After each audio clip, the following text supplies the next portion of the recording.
Bitter cold hasn't hit us just yet, not the bitter stuff, but when it does, officials in the Spa City want to make sure they're prepared. And that's why Code Blue will be in place again for this winter season. There will be shelter for the homeless to escape the weather and to get warm.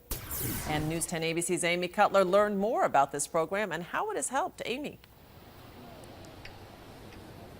Elisa, that's right. City officials say that nearly 200 people took part in Code Blue last year. Those are people that are homeless and would have nowhere else to go. Late this afternoon, we learned that the city will be holding that program again this year, this time at the Salvation Army here behind us. I was even more embarrassed because I don't want to sleep in the bus shelters and I don't want to be on other people's property without asking them. Darlene tells me she faced that problem every single night when she was homeless, but in the winter, sleeping on the streets can be deadly. Back in December, a woman died. This was her, 54-year-old Nancy Pitts, in the 8th grade. Joy King went to school with Pitts and had that picture. It put a face on the ongoing problem and pushed the mayor to act. On Christmas Eve, they held the first Code Blue. Her death wouldn't have happened. She would have had a bed to sleep in. She would have had a meal to eat.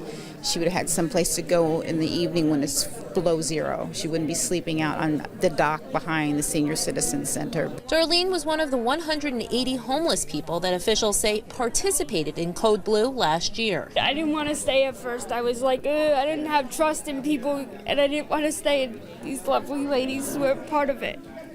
There was other people too that helped me, but I mean, it was really awesome. This afternoon, city officials joined with nonprofits to announce plans to do Code Blue again.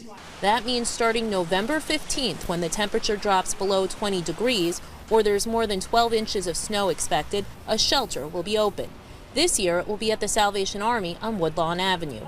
Darlene says after 7 days with Code Blue, she went on to another shelter and then finally her very own apartment.